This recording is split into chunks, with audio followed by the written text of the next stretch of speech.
So we're now in the first stop namin dito sa tour. Sa Ice Wall Coffee ata to. Baba na kami. Nag-snow sa labas ngayon. Naninipis na snow. Baka makabili tayo ng kape or payong. Wala tayong payong. Ayan guys, 8 tips. Oh, shit. Oh, so good man. Basta Korea. Napakalamig. Lamig ba? Nantay pa namin yung tour guide kung pwede na kaming mabante.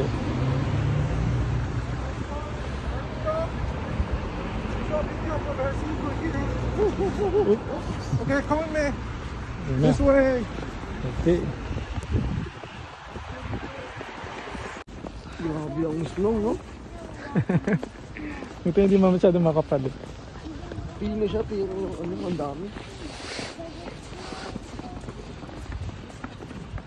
So ayan, mga 5-15 minutes yung lakad namin pupunta dun sa cafe na tatawagin nilang Ice Wall Coffee daw. Pwede tayo mag-order ng kape para natapakan. O kaya pwede tayo mag-CR siguro. Kasi hindi tayo nakapag-CR dito sa Seoul. So yung biyahe namin around 35 minutes lang from Seoul. First stop pa, di pa kami mismo sa lake. Kumbaga ito yung pinakaunang ano namin, stop. Yan na, maputik na. Ito na Milo. Milo ice Milo. Ice Milo. Ito yung nangyayari kapag yung snow nalalagyan ng putik. Yan, nagiging parang ice Milo na. Ang dami namin, ang ganda sa dulo yung mga kasama namin. Mga hindi namin kilala yan. Tumamala kami sa tour.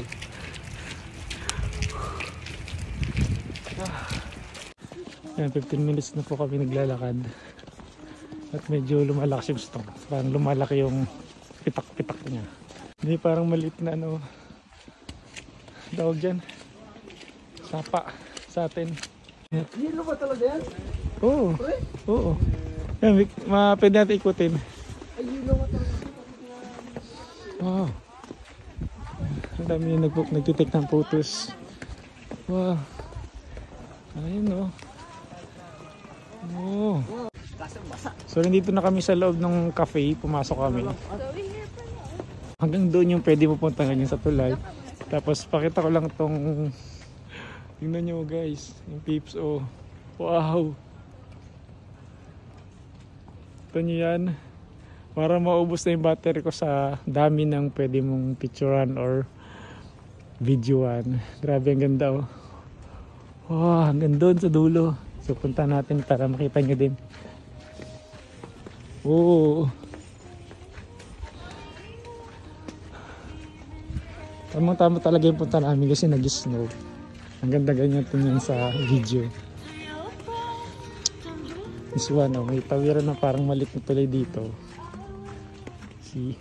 Siguro kapag hindi nag-snow, puro tubig yung lumalabas dito. Ayan o, hanggang doon o. Simula doon, punta rito. Ayan, may ice uda. Oh. First stop pa lang namin to. So stay tuned sa mga stop pa namin na pupuntahan. Si ate naka mini skirt. Grabe, lamig nun. Nag-order ako ng coffee para medyo mainitan ng konti. At umakyat ako dito sa second floor. Walang katao-tao. Ako lang.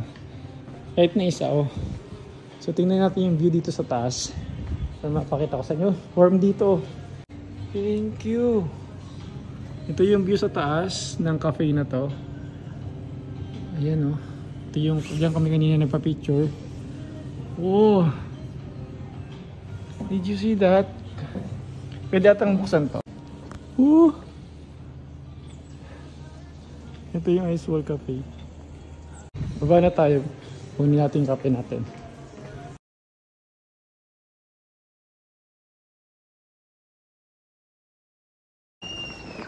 So tapos na 1 hour namin dito sa cafe. Ice Wall Cafe na to. So next stop naman tayo. Actually,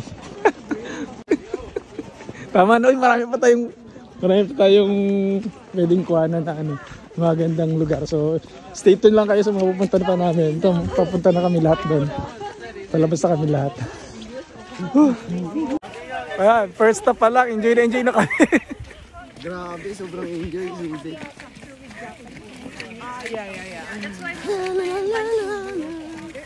So pinagbigyan kami sa snow. Lamig na. Pinagbigyan kami sa snow lahat. Oh. May mga Pinay din kami kasama dito. Oo. Uy, patay na yung isa. Hindi nilalamig. Oo. Uy, patay na yung isa. Patay? Ayaw nga, no, minamatay na isa. Kawawa naman. Oo.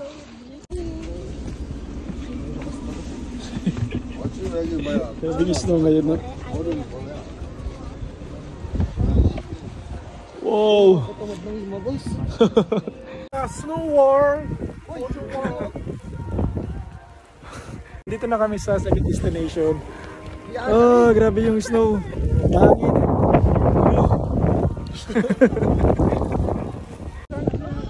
Ayan, mas worse ng konti yung weather dito, mahangin-hangin, tapos yan, snow nga. Mas makapal yung snow dito. Pansinin niyo pa sa paligid. Oh. As you can see. Oh. Grabe. Ah. Sundan na lang natin si tour guide. Oh, tingnan mo yung kapal niya. Oh. Ganyan kakapal. Tapos dito sa part na to, ayan. Oh.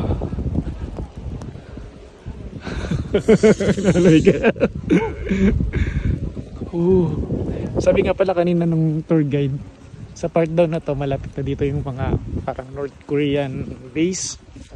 Kaso siyempre hindi natin sila makikita gawa ng yan, makapal nga yung snow. And also daw pwede na tayong mag fishing.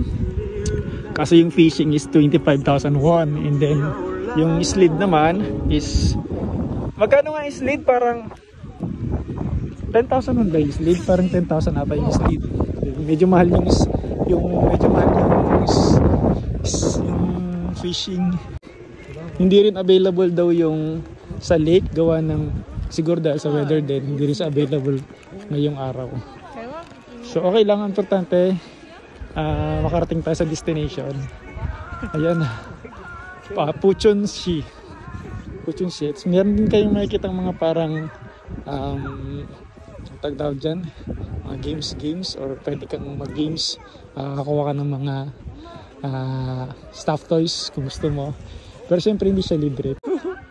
Pero merong slide dito, ito yung slide na sinasabi nila, slide parang meron dun pwede kang magpandulas paro. Ay, ito pala yung makikita natin. Ito yung nakita ko sa vlog, ito yung nakita namin sa vlog, sabi namin yun na natin, natin anong nangyari. Kaso may bayad to, parang 10,000 won.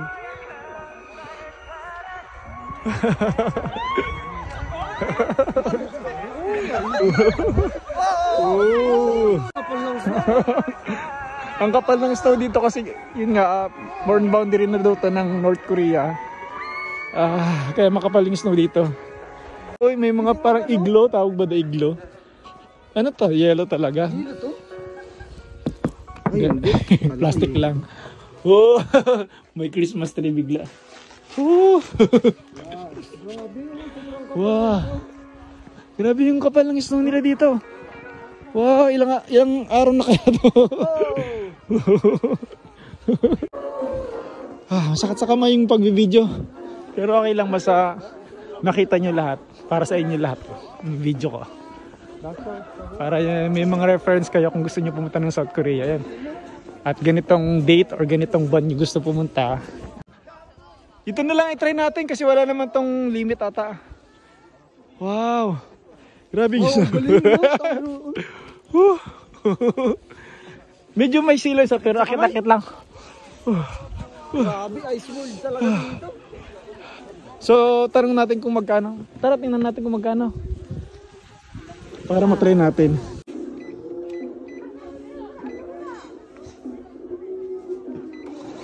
Dumyong nyo? Dumyong? Okay.